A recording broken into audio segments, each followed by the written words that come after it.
mungkin sudah pernah dengar ya di SMP ya. Ada yang tahu apa itu peristiwa kapilaritas? 45, ada yang tahu apa itu peristiwa kapilaritas?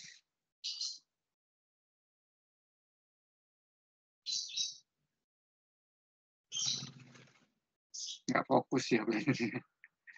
Ya. Peristiwa kapilaritas itu adalah peristiwa meresapnya air atau zat cair melalui pipa-pipa kapiler ya. Nanti akan saya perjelas lagi. Kita lihat dari yang pertama dulu tentang gambar ini. Di sini ada uang logam. Uang logam ini diletakkan dalam sebuah wadah, di mana wadahnya ini ada genangan air. Nah, ketika uang logam ini diletakkan, maka pada permukaan air itu akan timbul yang namanya lengkungan-lengkungan nih. Yang sini lengkungan nih.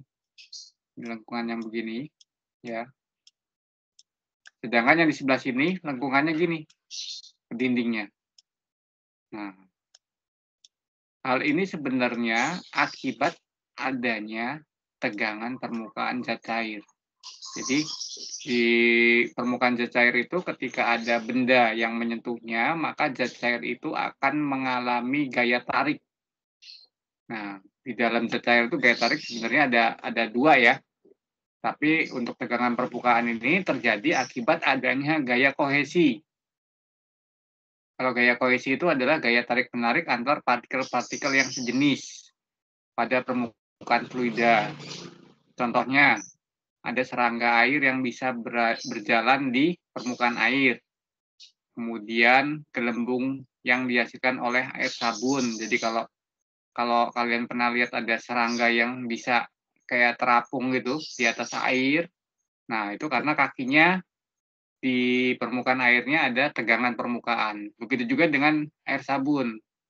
Ya ada gelembung-gelembungnya itu, dia tidak pecah karena ada tegangan permukaan. Kalau yang ini peristiwa apa nih? Kira-kira kalau yang ini.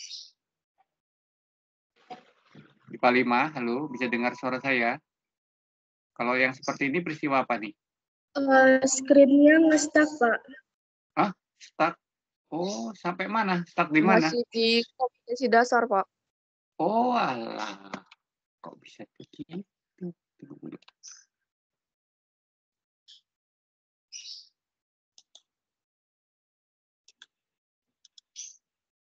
Masih di kompetisi dasar.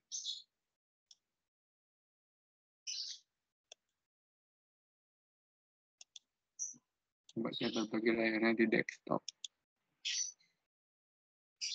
Sudah nampak layarnya? Sudah, Pak. Sudah.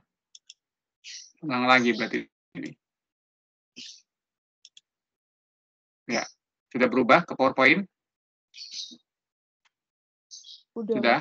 Oke. Nanti kalau macet lagi bilang ya, langsung aja dipotong omongan saya nggak masalah. Ya, jadi tadi ada 3 kompetensi dasar ya, di mana indikatornya ada tentang tegangan permukaan, kapilaritas, dan viskositas. Apakah udah berubah? Sekarang ada gambar. Ada ya? Berubah kan ya? Ya, oke. Saya nyariin pulpennya di PowerPoint mana nih?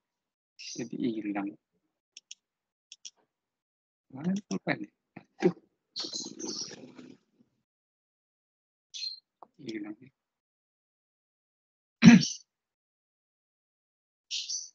PowerPoint-nya sudah full screen. Oh, di sini. Nah, ya. Ya. Jadi di uang logam ini akan membentuk, jadi di sini ada wadah, ada permukaan airnya sedikit ini, kemudian diletakkan uang logam.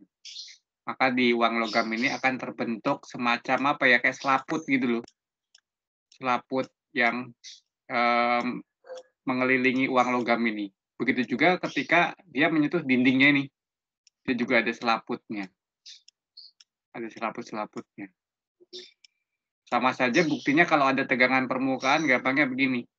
Kalau kamu minum air di gelas, apakah kamu bisa pastikan air itu masuk ke dalam mulutmu semua atau masih ada yang tersisa? Ada yang tersisa nggak kalau minum itu? IPA 5. Kalau kalian minum, Ada, ada yang ada, ya, nggak bakal bisa bersih banget ya airnya ya, pasti ada yang tersisa. Nah, itu sebenarnya juga karena adanya tegangan permukaan. Jadi tegangan permukaan itu timbul akibat adanya gaya kohesi. Gaya kohesi itu adalah gaya tarik-menarik antar partikel yang sejenis pada permukaan fluida tersebut. Contohnya, ada serangga air yang bisa berjalan di permukaan air. Kemudian gelembung yang dihasilkan oleh air sabun. Kalau belum pernah lihat serangga air yang bisa berjalan di permukaan air, kita lihat coba ya. Bentar.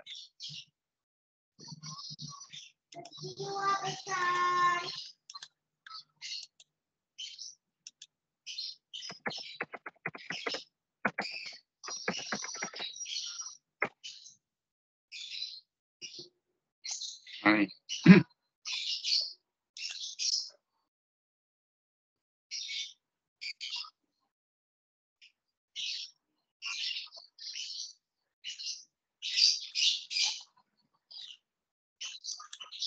Nah,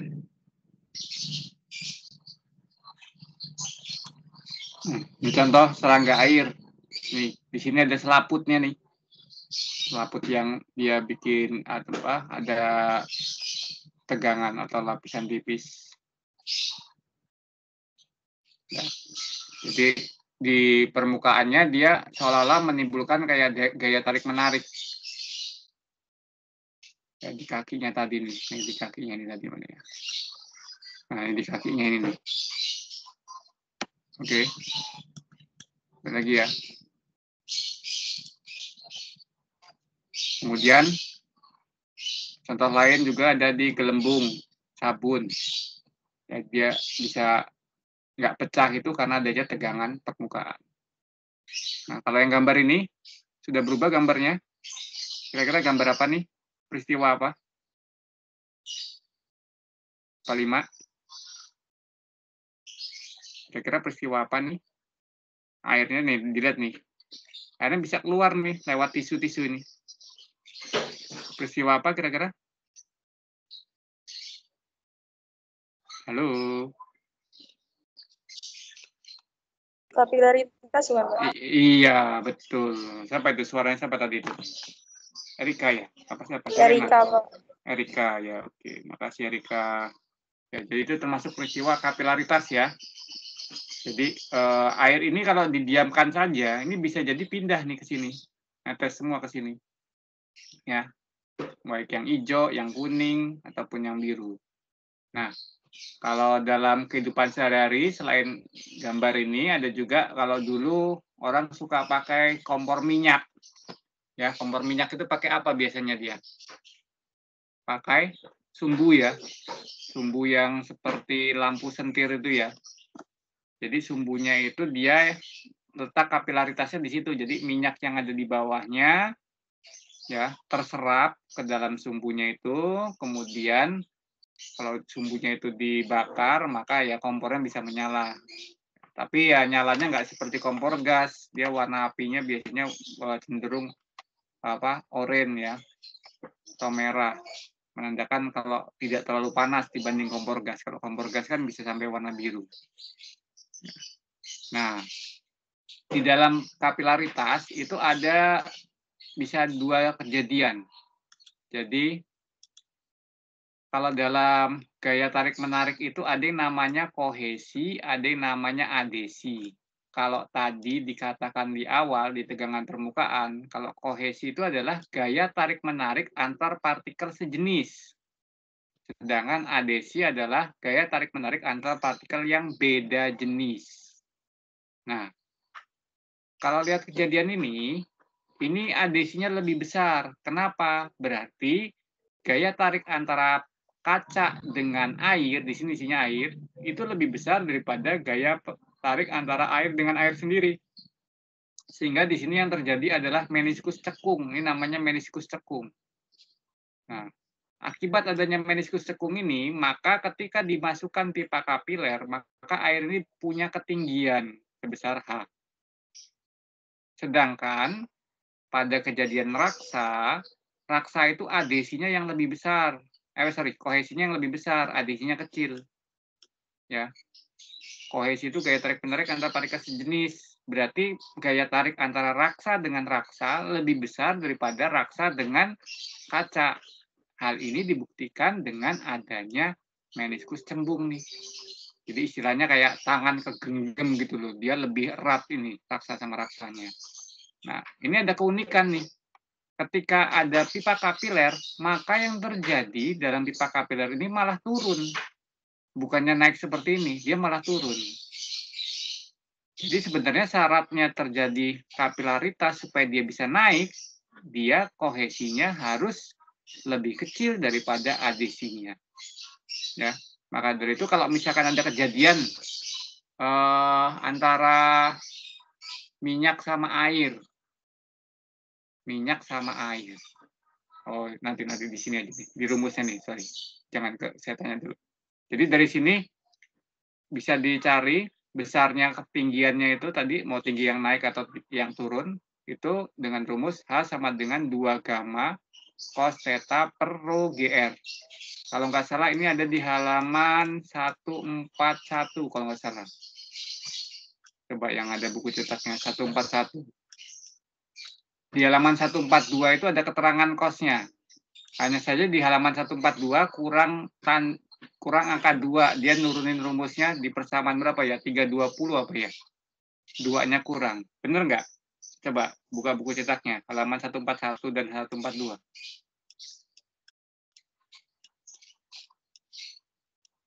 Halo? Iya, Pak. Iya, di halaman 142 kurang 2-nya ya. Kurang angka 2 ya di situ ya. Padahal di atasnya ada 2-nya itu. Iya nggak sih? Buku cetak saya tinggal di sekolahan. Iya, ditambahin ya, dibenerin ya. Ada 2-nya. Kemudian di bawahnya ada keterangannya tuh, kosnya. Coba tolong yang ada buku cetaknya di sekolah, bisa tolong dibacakan. Atau yang di rumah. Tentang apa peringatan, apa perhatian, apa itu ya. Tentang kosnya, di bawah rumus, di halaman 142. Coba saya minta suaranya ini aja. Siapa ya? Melvin ada buku nggak, Vin? Melvin? Iya, Pak.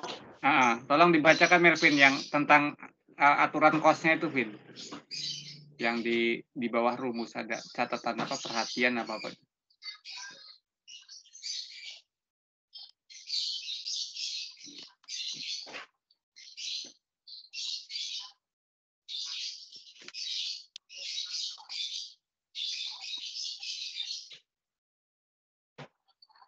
Ya, Vin? Pak, tolong, Vin.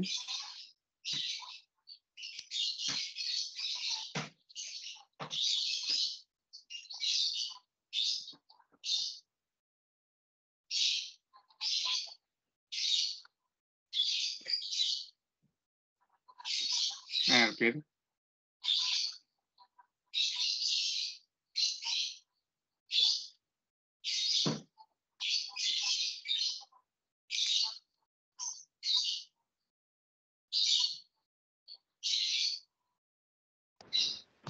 Iya, Pak. Yang perhatian ini ya, Pak? Iya, betul.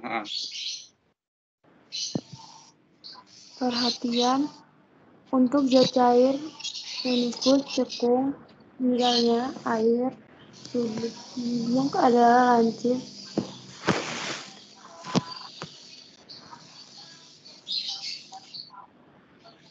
positif dengan dari cair. Untuk zat cair menurut cembung, misalnya raksa, cembung rulera adalah kumpul nilai theta pada persamaan 3-20 bernilai negatif sehingga H bernilai negatif dan ini berarti zat cair turun. Bagaimana jika permukaan zat cair datar lurus? Ya. Sudah ya Melvin ya. Oke, terima kasih. Ya, jadi dari situ dapat dibuktikan bahwa ketika terjadinya meniskus cekung, maka nilai cost-nya bernilai apa? Meniskus cekung, yang air tadi. Ketika meniskus cekung,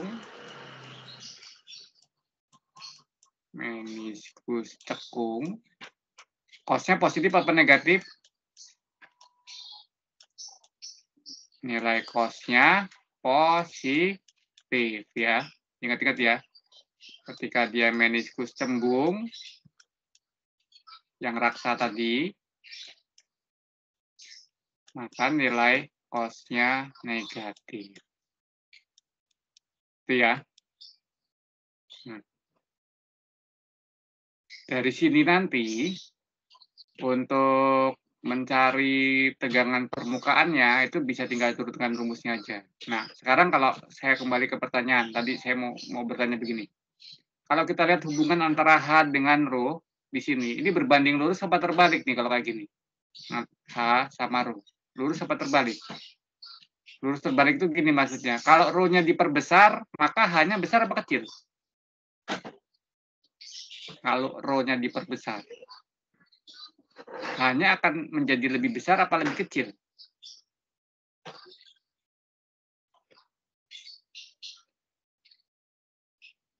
Halo.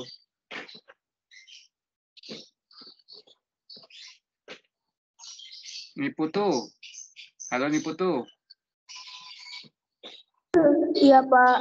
Kalau Rho-nya diperbesar, maka nilai H-nya jadi besar apa kecil, Niputu? Kalau Rho-nya diperbesar. Kalau Diperkecil, Pak. Iya, jadi kecil ya. Berarti antara Rho sama H berbanding terbalik ya. Diingat-ingat. Rho sama H berbanding terbalik. Nah, sekarang pertanyaan saya. Kalau tadi kasus yang ini tadi nih. Nah, ada air sama minyak. Air sama minyak itu massa jenisnya atau Rho-nya itu besar mana? Air atau minyak?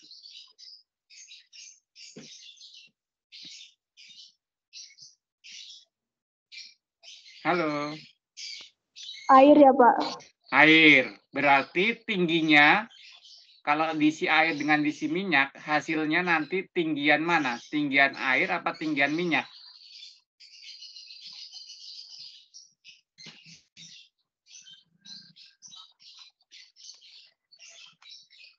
Tadi antara Rho sama H berbanding lurus apa terbalik? Berbanding terbalik kan? Iya kan? Minyak ya, Pak. Iya, jadi tinggian minyak ya. Oke, terima kasih. Tunggu bentar.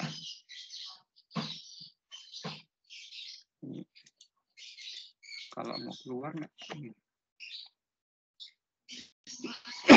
Bentar ya.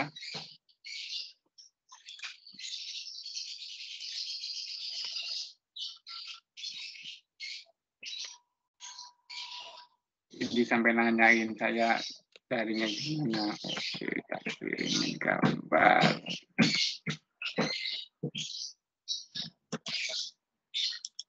Lanjut ya.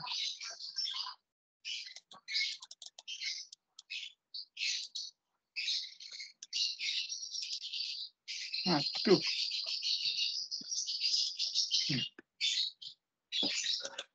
Nah, sekarang kita lihat gambar yang ini. Ada cairan berwarna biru dengan cairan berwarna kuning. Selain dari warnanya, kira-kira beda di mananya dua cairan ini? Beda di mananya? IPA 5.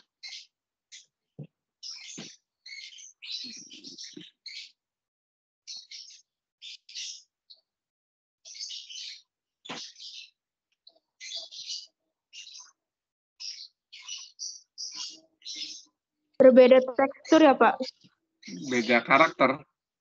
Karakter dalam hal apanya?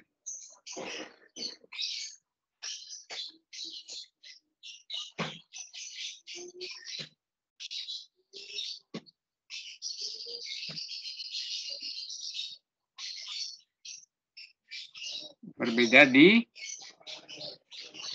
apa? Kekentalannya ya. Halo. Tahu kan kekentalan? Coba kamu lihat nih. Mana yang lebih kental? Yang biru apa yang kuning kalau kayak gitu? Yang biru sama yang kuning. Yang kuning ya. Yang kuning, betul ya. Kekentalannya. Madu ya, Pak? Madu. Ya, kalau nggak salah ya mirip madu ya. Kayak oli juga ini. Jadi kalau kita lihat oli itu kan sebenarnya banyak ini ya, banyak merek ya. Dan biasanya oli juga beda tahun kendaraan itu, jenis olinya juga serinya beda kalau yang mencermati sebenarnya. Jadi nggak sembarangan masukkan oli, harus sesuai dengan karakter mesinnya. Ya, biasanya kalau kendaraan yang cenderung sudah usia, sudah lebih tua, olinya dia jauh lebih kental dibanding kendaraan yang masih grace, masih baru. Gitu ya.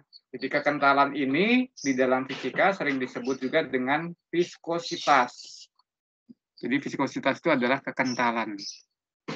Nah, untuk menghitung kekentalan zat cair itu bisa digunakan ilustrasi seperti ini. Jadi kalau misalkan kita mau menghitung kekentalannya minyak, ya, jadi ada bola dimasukkan ke dalam minyak. Di sini ada gaya apung. Kalau kemarin kan belajar Archimedes ada gaya apung. Kemudian ada gaya beratnya, dan ternyata ada gaya satu lagi yang namanya gaya fluida. Ya, gaya fluida di sini. Jadi pada saat benda bergerak dengan kecepatan terminal itu kecepatan yang menyeluruh di permukaannya, maka pada benda tersebut bekerja 3 buah gaya, yaitu gaya berat, gaya ke atas, dan yang dikerjakan fluida sendiri atau gaya gesek fluida. Sehingga untuk mencari gaya fluidanya dari persamaan ini adalah F fluida sama dengan gaya beratnya dikurang dengan gaya ke atasnya. Itu untuk mencari viskositas, atau kalau di buku sering juga disebut dengan hukum Stokes. Nah, di sini ada contoh. Sebatang kawat dibengkokkan seperti huruf U. Kemudian kawat kecil PQ yang bermassa 0,2 gram dipasang dalam kawat tersebut. Setelah itu, kawat tersebut dicelupkan ke dalam cairan sabun dan diangkat vertikal. Jika ada lapisan tipis sabun di antara kawat tersebut saat ditarik ke atas, kawat kecil mengalami gaya tarik ke atas oleh lapisan sabun.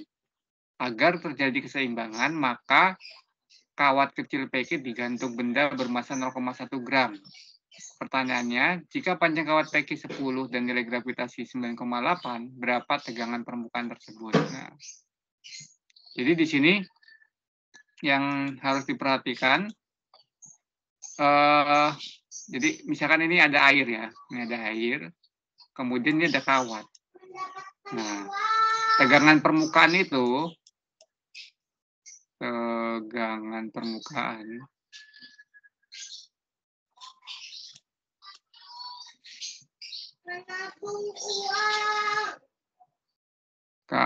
itu disimbolkan dengan simbol gamma. Gamma sama dengan F per D. Jadi F itu adalah gaya yang ditimbulkan oleh gaya beratnya. Nah, di sini kan ada masanya nih, 0,2 gram.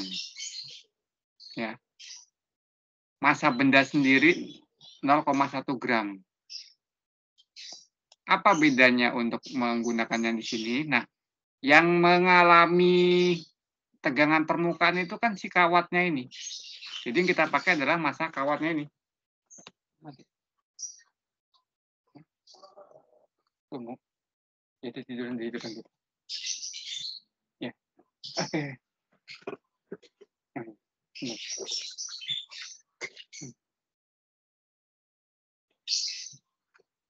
Ya, jadi di sini D-nya ini yang mengalaminya kanan kiri tegangan permukaannya. Sehingga untuk mencari D-nya ini adalah 2 kali L. Udah, kalau sudah dimasukkan. Dapatlah ini.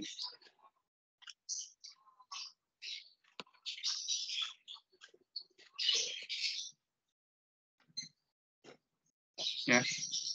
Habis itu kalau misalkan dia uang logam, kalau uang logam maka nilai D ini adalah keliling uang logam itu karena dia yang menimbulkan selaputnya di keliling aja. Tapi kalau dia cincin, kalau cincin kan tengahnya bolong ya, maka dia selaputnya dia akan menimbulkan kanan kiri gini. Nah, jadi dia untuk cincin D-nya itu adalah 2 kali kelilingnya, keliling luar sama keliling dalam. Begitu ya. Untuk selanjutnya mohon dicoba dulu untuk soal nomor 28, 29, 30 ya. Dicoba dulu ya, nanti akan kita bahas. Oke. IPA 5. Halo. Ini nomor 28 dulu ya. Dicoba dulu ya. Baik, Pak. Oke.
Halo Pak Lima, gimana?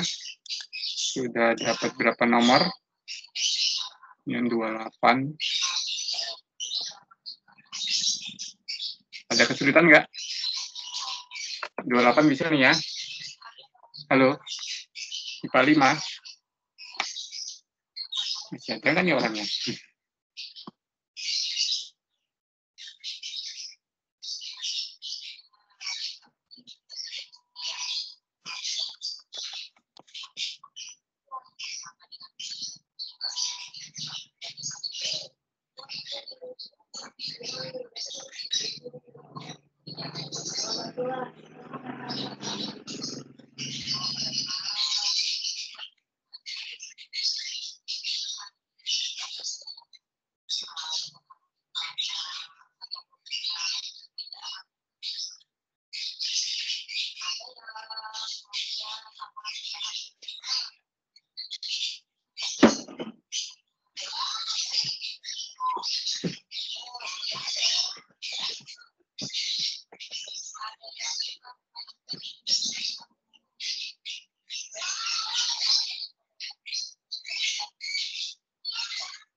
Halo Pak Lima, suara saya terdengar nggak toh?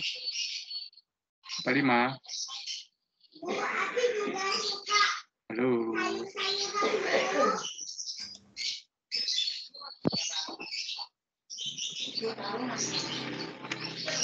Halo Pak Lima. Pak Lima, halo.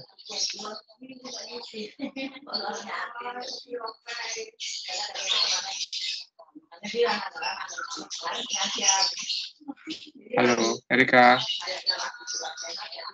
Gimana? Ada kesulitan nggak?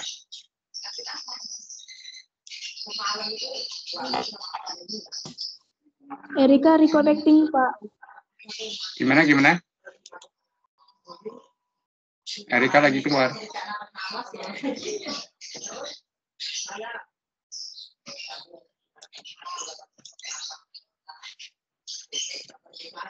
Sinyal di sini agak jelek, Pak.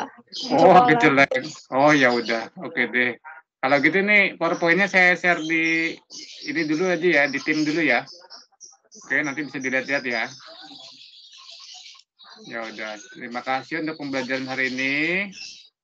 Mohon maaf atas ketidaknyamanan ya. Mudah-mudahan besok saya sudah bisa ke sekolah lagi ya. Hari ini ada kendala karena ya apa ya namanya sebagai seorang bapak juga. Anak saya lagi sakit nih tadi pagi muntah-muntah dari jam 2 pagi nih. Mau saya tinggal kok takut ada apa-apa. Kayak saya izin daring dari rumah. Oke, ya ini untuk nomor 2930 ya. Saya lampirkan saja. Saya simpan, saya kirimkan di tim ya. Oke, terima kasih untuk pembelajaran hari ini. Selamat pagi. Selamat melanjutkan belajar yang lain. Terima kasih Pak Lima. Selamat pagi semuanya. Terima kasih, Pak. Ya, oke, terima kasih.